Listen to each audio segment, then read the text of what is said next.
Hey guys, I've heard so much about teas, about spices, and there's something I want to tell you about teas and spices.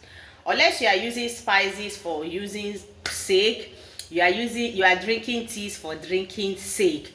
But if you have a goal why you are drinking tea, why you are using spices to cook, like for example, Vital teas and Spice Madam products, they are here for your health and wellness, meaning that any product that did not have, let's say, any product that is not organically farmed can make it to our pantry. Talk more of using it to make our products. So like we promise you that our products deliver optimum wellness and health, refreshment and vitality.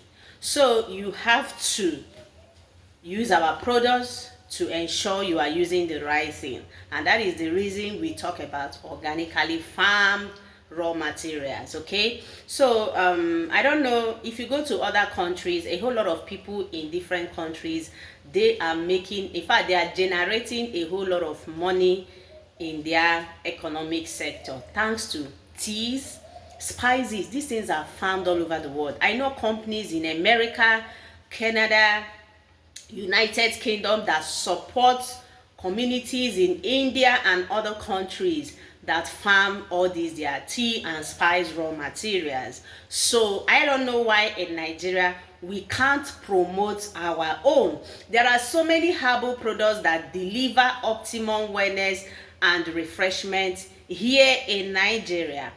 But I don't know why our research institutes are not doing so much about this. When you make a proposal, it looks like you must be the daughter's governor for you to get your proposal approved.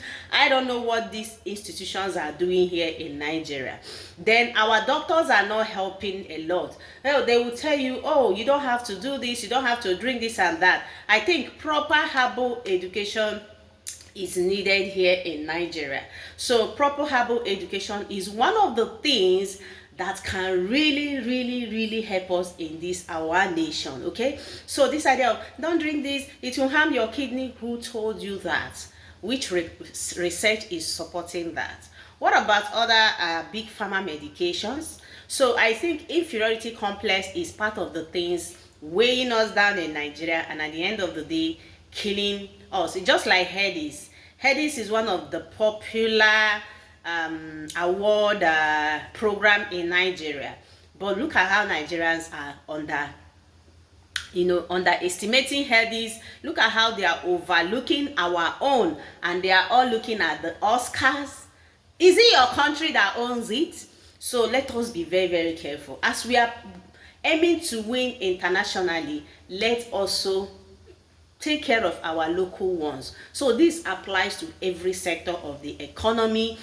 Herbs and spices, imagine if you are into herbal business, you will understand the number of people importing those things here in Nigeria. While we have farmlands, all we need to do is to ask our government to provide us security and enable environment to do. Look at ginger. Have you seen how expensive spices from Nigeria are lately? Because they are exporting them. But here in your Nigeria, you start crying, okay, bro, kidney. No. Stop this. Spicy Madam cares. Bye. Don't forget to subscribe to my YouTube channel. Yeah.